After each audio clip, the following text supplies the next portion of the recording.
Hello everyone, welcome back to Lume biology. 18 chapter class 11th का NCERT आगे बढ़ाते हैं हम लोग। बॉडी फ्लूइड्स एंड सर्कुलेशन अपना टॉपिक है और आज 15th वीडियो हम लोग इसकी बात कर रहे हैं। देखो, आप जब ये चैप्टर्स के वीडियोस देखते हो तो आपसे रिक्वेस्ट है कि इनको हमेशा सीक्वेंस में देखो, इसलिए मैंने इनका प्रॉपर नेमिंग किया हुआ है। सीक्वेंस में देखोगे तो चीज़ें जो है और अच्छे से आपको समझ में आएगी। आज हम बेसिकली इस वीडियो में दो टॉपिक डिस्कस करेंगे। एक हम बात करेंगे डबल सर्कुलेशन की और एक हम बात करेंगे कोरोनरी सर्कुलेशन की। तो दोनों टॉपिक्स हम आज इसी वीडियो में डिस्कस कर लेंगे।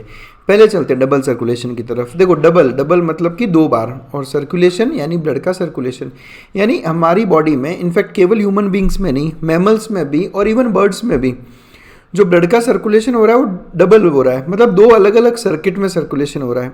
कैसे, वो देखो आप एक बार।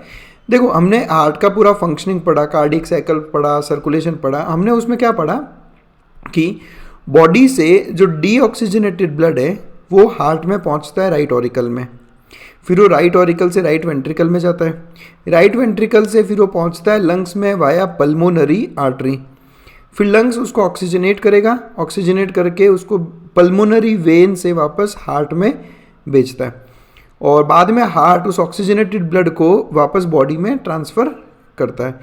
तो ये ऑक्सीजनेटेड, यहाँ पे ऑक्सीजनेटेड और यहाँ पर डीऑक्सीजनेटेड। तो यहाँ पे देखो आप, दो सर्कुलेशन चल रहे हैं। एक सर्कुलेशन चल रहा है हार्ट और बॉडी के बीच में, यानी बॉडी से ब्लड जा रहा है हार्ट में और हार्ट से ब्लड आ रहा है बॉडी में।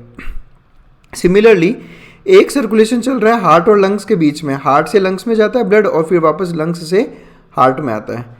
तो यहाँ दो सर्किट आपको अलग अलग दिखाई दे रहे हैं, और इन दोनों सर्किट में कॉमन क्या है? कॉमन है हार्ट। क्लियर? इसलिए आप देखो, ये जो सर्किट है जिसमें सर्कुलेशन हो रहा है हार्ट और लंग्स के बीच में, इसको हमने लंग्स के हिसाब से नाम दे दिया पल्मोनरी सर्कुलेशन, क्योंकि हार्ट तो दोनों में कॉमन है, तो हार्ट के रेफरेंस में नाम हम दे नहीं सकते। पल्मोनरी सर्कुलेशन, पल्मोनरी का मतलब क्या होता है? लंग्स, तो लंग्स और हार्ट के बीच में। सिमिलरली ये जो सेकंड टाइप का सर्कुलेशन है, ये जो सेकंड सर्किट है, वो हो रहा है हार्ट और बॉडी के बीच में, बॉडी यानी बॉडी सिस्टम के बीच में, इसलिए इस सर्कुलेशन को हमने नाम दिया सिस्टमिक सर्कुलेशन। Systemic circulation. तो ये दो तरह के सर्कुलेशन सर्किट है, एक हार्ट और लंग्स के बीच में जिसको पल्मोनरी सर्कुलेशन, और एक हार्ट और बॉडी के बीच में जिसको सिस्टमिक सर्कुलेशन नाम दिया गया है।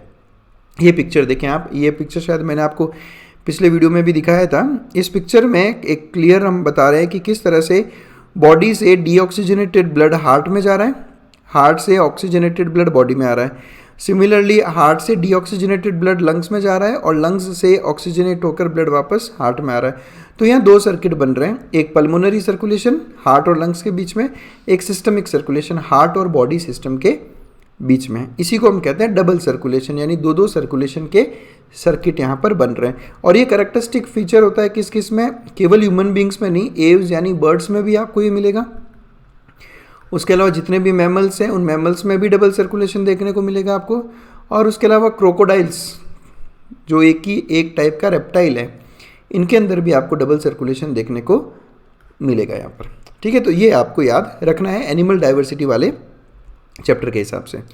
चलिए एनसीईआरटी का फिगर देख लेते एक बार हम इस टॉपिक में। ये फिगर मैं आपको एक्सप्लेन कर चुका हूँ पिछले वीडियो में, आर्टरी, वेन और कैपिलरी के बारे में अच्छे से हमने देखा था।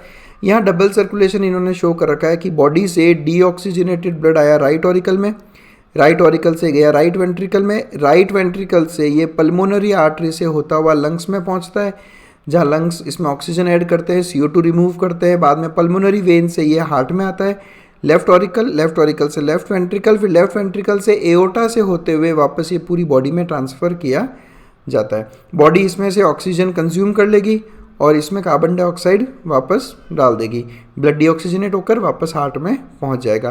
तो यहाँ पर क्लियर दो सर्कुलेशन आपको दिख रहे हैं, एक हार्ट और लंग्स के बीच में और एक हार्ट और बॉडी सिस्टम के बीच में। इसको नाम दोगे आप सिस्टमिक सर्कुलेशन और इसको नाम दोगे आप पल्मोनरी सर्कुलेशन।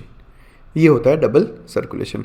एनसीईआरटी की लैंग्वेज देख लेते एक बार। एनसीईआरटी कह रही है कि the blood pumped by the right ventricle enters pulmonary artery, बिल्कुल सही बात है, ब्लड राइट वेंट्रिकल से पल्मोनरी आर्टरी में एंटर किया, whereas left ventricle pumps blood into aorta, बिल्कुल राइट वेंट्रिकल से पल्मोनरी आर्टरी और लेफ्ट वेंट्रिकल से एओर्टा।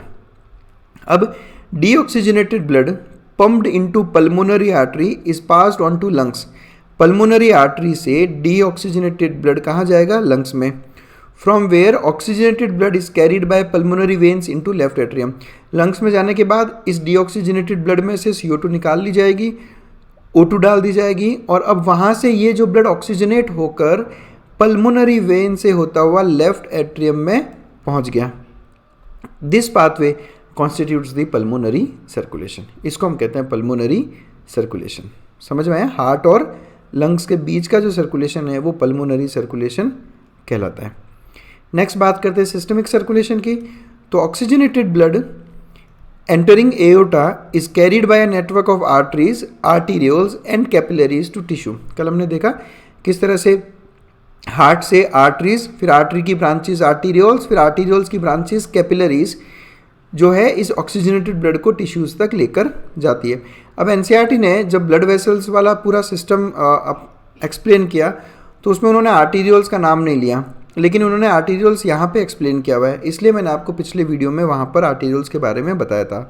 तो ऐसा नहीं समझें कि एनसीईआरटी से बाहर काम पढ़ रहे हैं, बिकॉज ये जो एनसीईआरटी वाले वीडियोज़ में बना रहा हूँ ना, इसमें पूरा इतना ध्यान रख रहा हूँ कि एनसीईआरटी का एक भी सिंगल टॉपिक जो है यहाँ पर अपना छूटे नहीं। तो ऑक्सीजनेटेड ब्लड इस तरह से हार्ट से आर्टरीज, आर्टीरियल्स और कैपिलरीज द्वारा टिश्यूज़ तक पहुँचाया गया। टिश्यूज़ में जाने के बाद में इस ब्लड में से, कैपिलरी में से जो ब्लड प्रेजेंट है उसमें से ऑक्सीजन ले लिया जाएगा और कैपिलरीज में CO2 डाल दिया जाता है। तो जो डीऑक्सीजनेटेड ब्लड कैपिलरी में आया, it is collected by a system of venules, फिर वेन्यूल्स यूनाइट होकर बनी वेन्स, और वेन्स फिर ड्रेन कहाँ करते हैं ब्लड को? वेना केवा में, है ना, सुपीरियर वेना केवा और इन्फीरियर वेना केवा, और यहाँ से ये एम्प्टी हो जाता है वापस राइट ऑरिकल या राइट एट्रियम के अंदर। आपको अगर अभी भी कुछ कन्फ्यूजन है वेन्यूल्स, वेन्स और वेना केवा में, तो पिछला वीडियो देख लो आप, वहाँ पर इसको समझ जाओगे। एक बार शॉर्ट में बता दूँ, आर्टरी की ब्रांचेस को हम कहते हैं आर्टीरियोल्स, आर्टीरियोल्स फर्दर ब्रांचिंग करके बनाते हैं कैपिलरीज, कैपिलरीज फिर यूनाइट होकर बनाती है वेन्यूल्स, वेन्यूल्स वापस यूनाइट होकर बनता है वेन, और बॉडी की जितनी वेन्स है वो कहीं ना कहीं जाकर वेना केवा में ओपन होती है, सुपीरियर और इन्फीरियर, और यहाँ से पहुँचता है राइट ऑरिकल में। तो दिस इज सिस्टमिक सर्कुलेशन।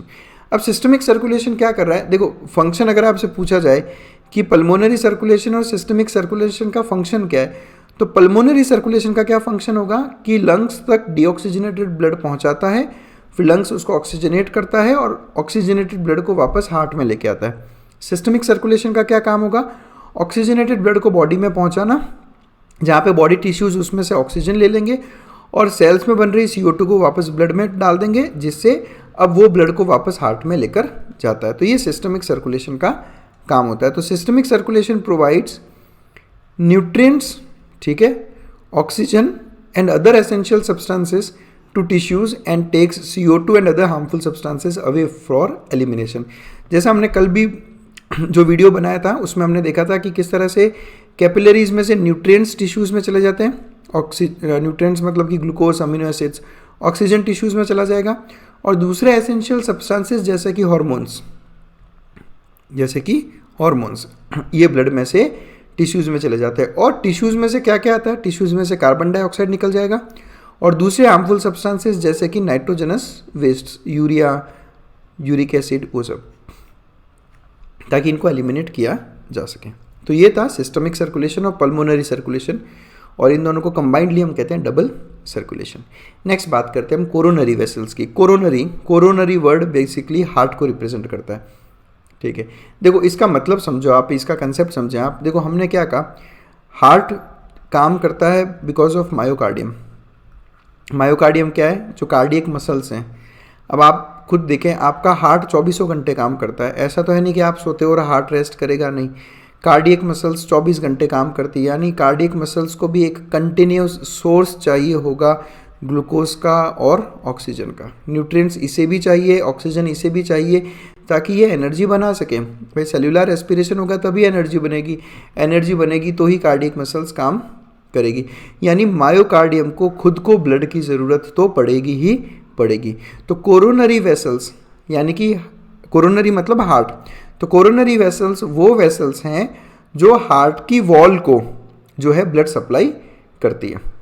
अब मैंने वेसल्स कह दिया, इसका मतलब यहाँ पे आर्टरी भी होगी, आर्टीरियोल भी होंगे, कैपिलरीज भी होंगी, वेन्यूल भी होंगे और वेन भी होंगे। आर्टरी को आप कहोगे कोरोनरी आर्टरी, वेन को आप कहोगे कोरोनरी वेन। ये पिक्चर देखें आप एक बार, ये देखो आप कि किस तरह से हार्ट की पूरी वॉल के ऊपर कंप्लीट नेटवर्क है वेसल्स का। रेड कलर में आर्टरीज दिखा रखी है, आर्टरी की ब्रांचेस आर्टीरियोल्स दिख रखे हैं आपको, आर्टीरियल से कैपिलरीज बन रही है, कैपिलरीज फिर वापस वेन्यूल्स बना रहे हैं और वेन्यूल से वापस मेजर जो है वेन्स बन रही हैं। ठीक है, तो इसमें आप ये पिक्चर देखें, ये देखो आप, ये आ कहाँ से रहा है बेसिकली। तो देखो हम क्या कह रहे हैं, लेफ्ट वेंट्रिकल है, ये लेफ्ट वेंट्रिकल है, यहाँ पे अंदर की तरफ है ना, ये सरफेस दिखा रखा है हमने। लेफ्ट वेंट्रिकल से ब्लड कहाँ आता है, एओर्टा में, है ना। ऑक्सीजनेटेड ब्लड कहाँ आ गया, एओर्टा में। एओर्टा से ही आप गौर करें, एओर्टा से ही यहाँ पर कुछ ब्रांचेस निकलती हैं आर्टरीज की। ये देखो आप कहाँ से निकल रही है, एओर्टा से। इनको आप कह रहे हो कोरोनरी आर्टरीज। कोरोनरी मतलब हार्ट, ठीक है। इनके अलग अलग नाम है, आपको नाम में नहीं जाना, आप बस याद रखें कोरोनरी आर्टरी। कोरोनरी आर्टरी आगे जाके ब्रांचेस बना रही है यहाँ पे, ये देखो आप, ये ब्रांचेस है। इन ब्रांचेस के भी प्रॉपर नेम है, पूरा डिटेल में ये, पर हम ज़्यादा डिटेल में जाएंगे नहीं। इस तरह से ये पूरे हार्ट के सरफेस पे एक नेटवर्क बना देती है वेसल्स का, जिसे आप कहते हो कोरोनरी वेसल्स। मायोकार्डियम, हार्ट की वॉल को ब्लड देना, न्यूट्रिएंट्स देना, ऑक्सीजन देना, वहाँ से CO2 और वेस्ट मटेरियल वापस पोर करके लेके जाना, ये काम रहता है कोरोनरी वेसल्स का। तो special coronary system of blood vessels present है in our body exclusively for circulation of blood to and from cardiac musculature, यानी मायोकार्डियम। कार्डियक मस्कुलेचर मतलब कार्डियक मसल्स, मायोकार्डियम, मायोकार्डियम को ब्लड पहुंचाना और उससे ब्लड कलेक्ट करके लेके जाने का पूरा सिस्टम कहलाता है coronary system of blood vessels. अब आप सोचें कि क्या हो जाए अगर आपकी किसी कोरोनरी आर्टरी में कोई ब्लॉकेज आ जाए। कोरोनरी आर्टरी, जैसे आप इसी की बात कर लेते हैं हम, राइट कोरोनरी आर्टरी की, इसमें एक ब्लॉकेज आ जाए यहाँ पर और ब्लड का फ्लो रुक जाए यहाँ पे, तो क्या होगा, तो ये होगा कि हार्ट को जो ब्लड मिल रहा था वो ब्लड मिलना बंद हो गया या ब्लड मिलना कम हो गया, समझो पार्शियल ब्लॉकेज है। तो उससे क्या होगा, उससे ये होगा कि हार्ट पंप करना बंद कर देता है। तो जो आप पढ़ते हो हार्ट अटैक के बारे में, तो हार्ट अटैक के पीछे का मेन रीज़न कोरोनरी वेसल्स में किसी तरह का क्लॉट बन जाना या कोलेस्ट्रॉल जमा हो जाना, जिसके बारे में हम आगे डिसऑर्डर्स में स्टडी करेंगे। उसको कम्प्लीटली कहा जाता है कोरोनरी आर्टरी डिजीज़, CAD कहते हैं। ये भी आपके कोर्स में, जब हम एंड में डिसऑर्डर्स की बात करेंगे वहाँ पे मैं आपको बताऊँगा कोरोनरी आर्टरी डिजीज़ के बारे में, इसलिए मैंने आपको ये नाम यहाँ पर बताया है। तो CAD कहते हैं उसको। तो ये छोटा सा एक टॉपिक था कोरोनरी आर्टरी के बारे में। तो बस that's it, thanks a lot for watching us. फिर भी अगर आपको किसी तरह के डाउट हो तो मुझे व्हाट्सएप करो, मेल करो या फिर मुझे इंस्टाग्राम पे मैसेज कर सकते हो। और अगर आपको लगता है चैनल के वीडियोस बहुत हेल्पफुल है आप लोगों के लिए तो ज्वाइन करें। हर वीडियो के नीचे एक ज्वाइन बटन है जिससे आप हमारे मेंबर बनेंगे और जितने भी मेंबर ओनली वीडियोज़ है आप तब ईजिली एक्सेस कर सकते हो। तो बस that's it, thanks lot for watching us.